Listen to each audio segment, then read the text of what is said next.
What's up YouTube, it's me Chris and I've got another great video for you. In this one I'm going to be looking at a viewfinder for my GH4 and I'll tell you guys why I decided to pick up a viewfinder right after this.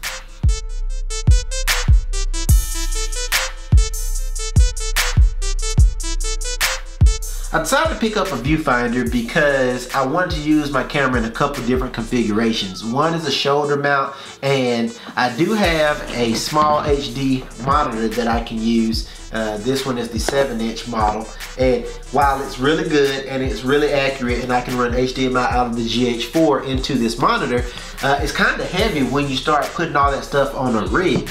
And I'm just going to pan up and kind of show you guys my camera rig that's over there. That's my rig right there with the mat box and everything attached to it. So when you start actually putting the camera, a heavy lens, all that other stuff on it, I've got a top light. When you start putting all that stuff on, it gets really heavy.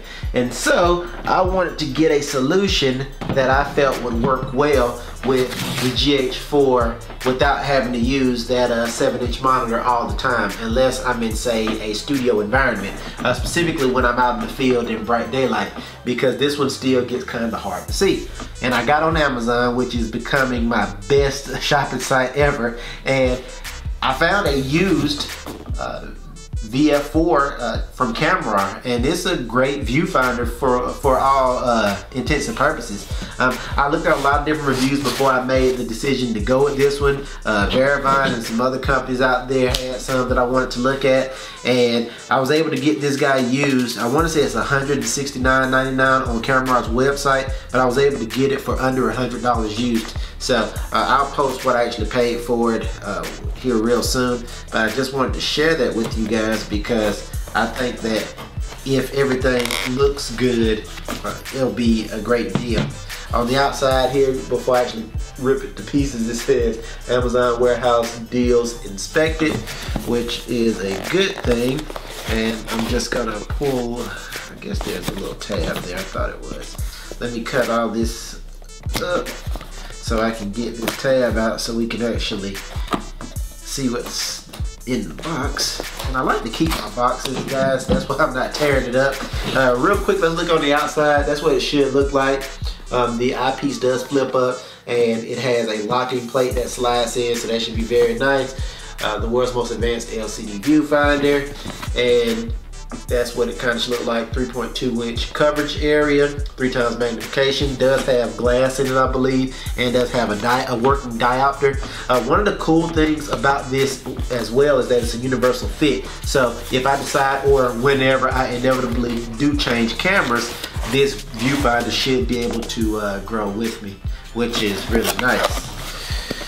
On the top here it says, move this out the way, congratulations on purchasing this viewfinder. Please read the manual before use. You can find more at Kamerar.com. And I strongly recommend, guys, if you're on a budget like I am, definitely start with Kamerar. They have really good stuff and it's not super expensive, and they give you a good, platform to start to build off of, and you can start incorporating, mixing and matching, and kind of building the kit that works best for you.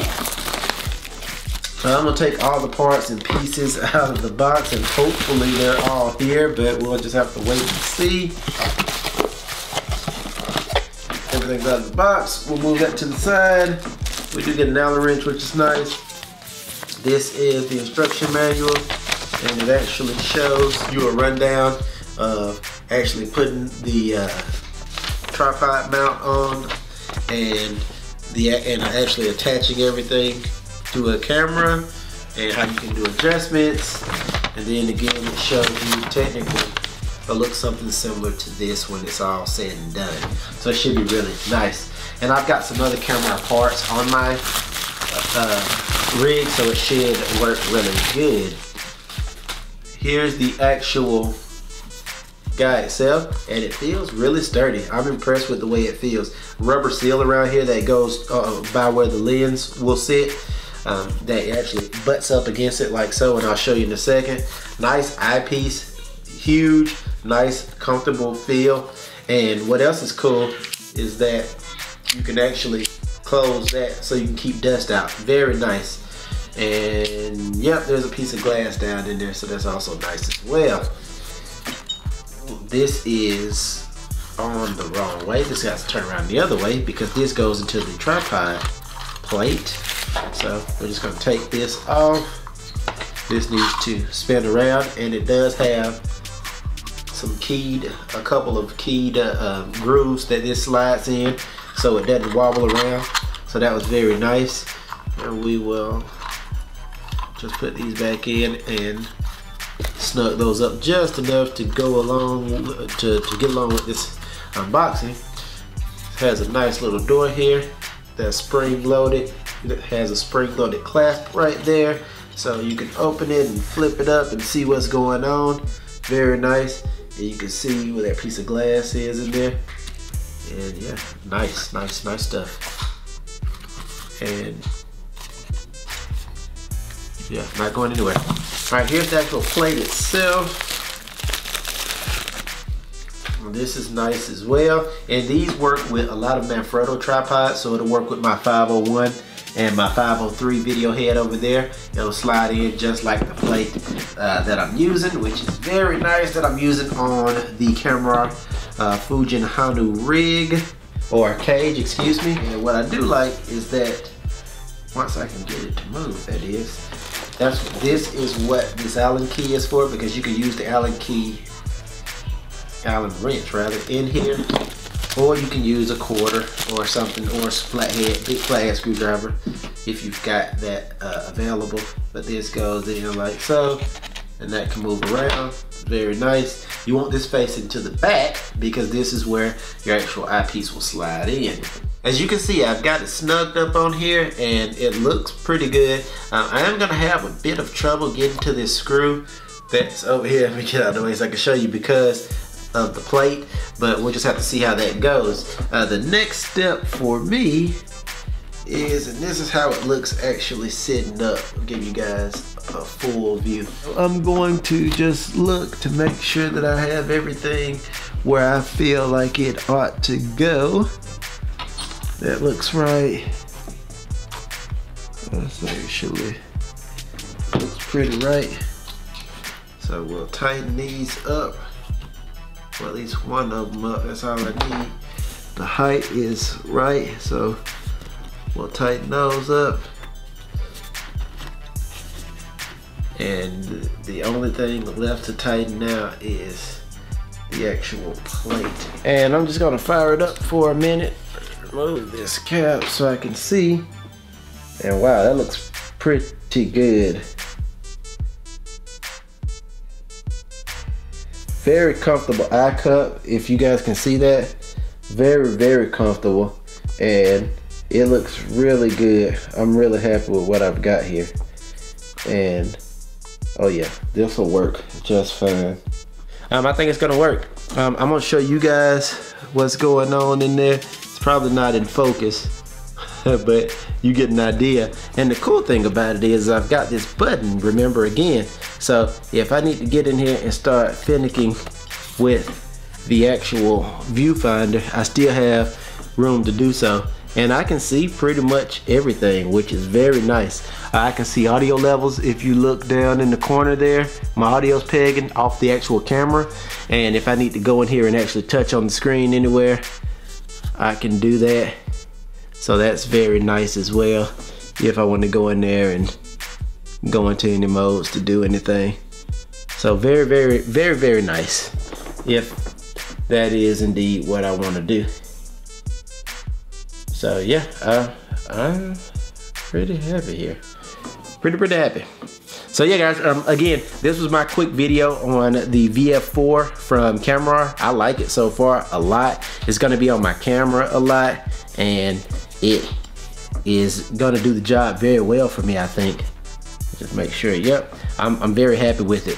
One thing I forgot to mention is that this eyepiece, you can flip it around if you want to go left eye versus right eye. That's completely up to you. And you can also adjust the diopter if you think you need to make adjustments on it. I don't think I need to make any adjustments either way. I'm just looking here now to see. I think that I'm pretty good where I need to be on it. And yeah, I'm really happy.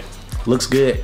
Let me show you one last thing before we get out of here. I'm gonna show you actually how it mounts to my actual rig, because I'll be using it like that quite a bit, and that's something you probably want to see, so why not show it?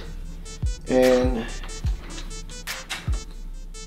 as I told you guys, this plate should mount to any standard Manfrotto mount. I've got a quick release here, and let me push in a bit so I can kind of show you what I'm talking about. I've got a quick release Manfrotto plate there. It's not going anywhere. Feels pretty solid. I don't have it all the way torqued down, but it's in pretty good.